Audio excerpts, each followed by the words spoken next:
I woke up around 7 a.m. on a brisk morning in May. It was Saturday, and that day was Chad's birthday, so my friends Colin, Steve, Frank, and I agreed to take Chad on a hot air balloon ride. We agreed to meet at the airport at 9 a.m. and would depart the hot air balloon from there. Here's the catch though. Previous week, Colin and I, we both took quite the expensive hot air balloon course and actually got our hot air balloon licenses. That meant all we had to do when we got to the airport was rent a hot air balloon for the day and we'd be set. So I got in my car, went to the local airport where Colin, Steve, and Frank were already there waiting. "Hey," I said. "Hey, what's up?" Colin replied. "Chad's running late."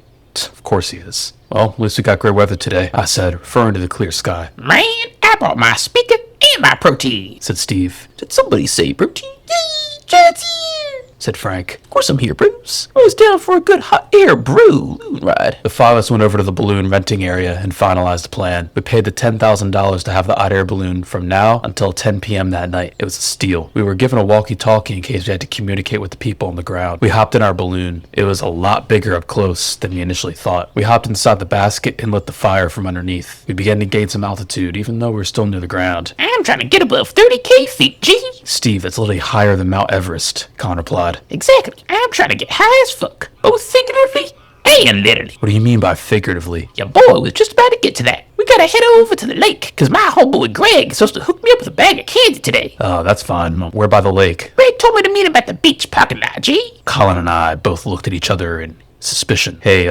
Steve, how did you meet this Greg guy?" Colin questioned. "I met him on Halo last night. He probably smokes a shit ton of weed though, cause his voice is raspy as a bitch. We chatted for a bit, seemed kinda weird. He immediately logged off though when I told him about the hot air balloon trip." A pit formed in my stomach when Steve mentioned that. "Steve, you really shouldn't go around telling random strangers on the internet our plans and such," Colin said, a dreadful tone now present in his voice, and I don't blame him. "Steve," I said. "Yeah, G." "Can this Greg guy meet you anywhere else besides the beach parking lot?" "Nah, G. Greg said we need to meet at the beach. The conditions are just right there that'll fit his needs." "Fine, whatever." Colin and I decided not to put any more thought into our suspicions about Steve's little meetup. We just wanted to focus on enjoying our day in the sky, and so we dismissed it. However, this would turn out to be a huge mistake. We were getting pretty high in the sky now, and the view was insane. The hot air balloon surprisingly wasn't that hard to use, though to be fair, Colin and I were trained in it. Chad was getting comfy. "I think we could all agree that a nice ride in the sky is exactly how I de-stress," said Chad, now resting his arms behind his head. The view was insanely good. I checked our elevation, and the device read about 2,000 feet. I was fine at that, as with everyone else. Steve obviously wanted to go higher, but I refused, because if we went any higher, the balloon might actually pop. Then, Frank began rocking the balloon basket back and forth as he was getting hyper. Frank,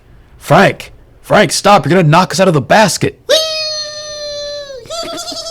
Frank eventually calmed down, and we continued on the mission. That mission was to go to the beach parking lot to get Steve's candy, quote unquote. The day had perfect weather, and the view was very nice. Soon, we caught sight of the lake. It looked super small from this high up. We lowered ourselves, though, and caught sight of the beach. "Target acquired, bitch," Steve smugly stated. Colin began lowering our balloon in the direction of the beach by hoisting the ropes. I had a very uneasy feeling inside of me. I'm sure Colin secretly did too. Okay, hold on. Steve, let's just think this through. "Steve, are you sure this is a good idea? To take candy from strangers you met online?" "Man, fuck your paranoid ass. If something goes down, we can beat their ass. But I need my candy." We continued getting closer and closer to the beach. As we did, we could see the beachgoers who were swimming around the lake, as well as sunbathing on beach towels. We were about 100 feet from the beach at this point. People took note of us and began clearing the area, as not every day you see a hot air balloon land on the beach. They formed a circle around our landing point, as many people were filming, and I don't blame them. "Make way!" shouted Colin. A smug grin sat on Steve's face as we landed, as he actually thought he was going to get his candy. So he touched down, and we all stepped outside of the basket. "Candy time, bitch. Where is he? Where's my candy man?" shouted Steve, with anger and excitement. Just then, we heard a voice. It sounded far away and faint, but we could just barely hear it, echoing from across the lake. "Hello!" The entire crowd of beachgoers went silent, leaving the entire area silent. A little too silent. The silence was soon broken though, and we all saw the neon outline of a bright orange kayak. It was hard to tell as the kayak was still over 300 feet away from shore, but in that kayak was no one other than Herbert Ernie himself. "Hello!" Herbert was still far away, but we could tell that he was paddling frantically towards the shore, as we could see his paddle being lifted out of the water every second. "Hello!" Herbert shouted once more. Herbert then landed his kayak on the beach and stepped out. He wore a pink Hawaiian shirt and Speedo suit. He wore a pair of black Adidas slides, revealing 3-inch long toenails. Oh, fuck that fam! You ain't the Candyman? Where is he? No, Stevie. I am the Candyman. I will only give you your candy under one condition. What is it, Herbert? I said, now annoyed. You must allow me to tag along with you boys. That way, I can spread my legacy throughout this mystical countryside. Run! Get back in the balloon! I shouted. The five of us ran and hopped back in our balloon basket. Herbert was distracted, and so he made his moves. So, beach ladies, how about we take things back to my place? The women screamed. Then Herbert directed his attention back to us. Once he saw us taking off into the sky, he ran over. Get back there, fellas. How are we supposed to spread the legacy of Ernie if we're split up like fishes? We were only 3 feet off the ground at this point, so Herbert knew he could stop us. He jumped up and tried pulling us back to the ground, causing the entire basket to shake. Said Chad. Herbert held on tight. Luckily, he didn't have great upper body strength though, and so he fell soon after. He screamed as he plunged back into the lake. He swam to shore and ran in haste into the woods, as if he was up to something. Anyway, we quickened up our pace of ascent and got high above the surrounding area. We were safe.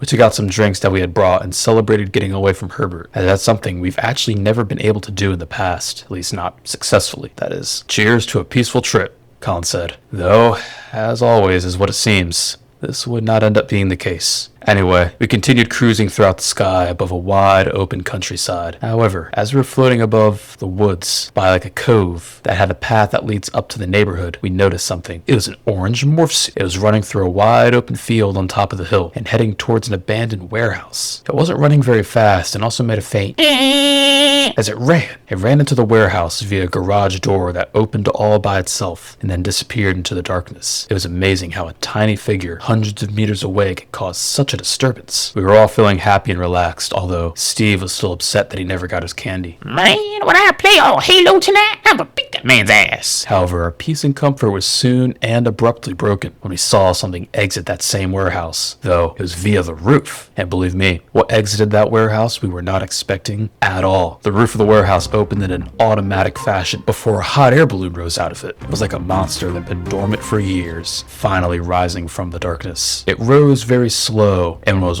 way larger, dwarfing our puny balloon. It was bright neon orange in color and cast a huge shadow over the land. It slowly began rising into the sky. As it got closer, we got a whiff of just how big it actually was. It made ours look like an ant. The basket, however, the basket was about half the size of ours though, which made the entire balloon extremely disproportionate. The balloon kept getting closer and closer to us, which put Colin and I on edge in terms of who it might be. Steve, though, got quite excited. Fuck yeah, man. We trying to get a balloon party up in these hats. Though the orange balloon got even closer to us, that's when Colin and I's suspicions were confirmed correct on who it was. Sitting in that hot air balloon was no one other than Herbert Ernie himself. Who knew that Herbert had his own personalized and custom-made hot air balloon? Steve, I don't think this person's here to party, Colin said. Here, don't worry for this. I'm here to party, alright? Party and stay. Go away! I shouted. Herbert then steered his balloon so close to the side of our balloon that it almost touched it. So you boys thought you could get away from me, didn't ya? He said snarkishly. Herbert wore possibly his most ridiculous outfit yet. He still wore the toenail slides, but he also wore a pair of ripped jean shorts, a leather jacket that was unbuttoned, revealing his potbelly, and one of those bomber hats to top it all off. Herbert, why can't you just understand for once that you're not invited? Exclaimed Colin. Herbert then took out a juice pouch and sucked it down. It was right then and there that we knew we had to get away from the Ernie balloon. We pulled the control ropes that caused our balloon to rise higher up. Herbert followed suit, only Herbert was not very good at controlling his balloon because the top of his ran right into our basket. He then got side by side with us. He took out a zip tie and began attaching our balloon baskets together. Don't worry for this. Soon we're getting funky here in a minute. But first, we must ascend into glory. Herbert then proceeded to step into our basket. He then stood in the middle and started dancing. We had decided we had all had enough. We all stepped over and onto the Ernie balloon. I took out my pocket knife, cutting the zip tie, separating us from Herbert, and leaving him in our balloon, leaving us in the Ernie balloon. Catch you later, Ernie man, said Chad. Why would you do this to me? Herbert said as his voice faded away into the sky. We were all happy that we had finally gotten away from Herbert. We had won. We were all kind of tired though, and so we decided to head back down to the balloon rental place, even though we had only been gone for 2 out of the 10 hours we were scheduled. As we floated back, We took note of just how tiny the basket of the Ernie balloon actually was. The basket literally only had room for one person to sit in, so we all had to stand or risk falling out. The Ernie balloon basket had no benches, no table. It is extremely wobbly. It was disgusting too. Weird syrup was caked onto the handles, the ropes, and the entire thing was just reeked of BO and cheese. Anyway, after a long and grueling ride back, we landed back at the rental place. We landed safely and stepped out. The look on the guy's face when he met us back outside was indescribable. "That's not the balloon I lended you, boys. Where's my balloon?" he exclaimed. None of us knew what to say. We left the balloon rental shop less than 2 hours ago, and we had somehow returned with a completely different balloon. I said, trailing off.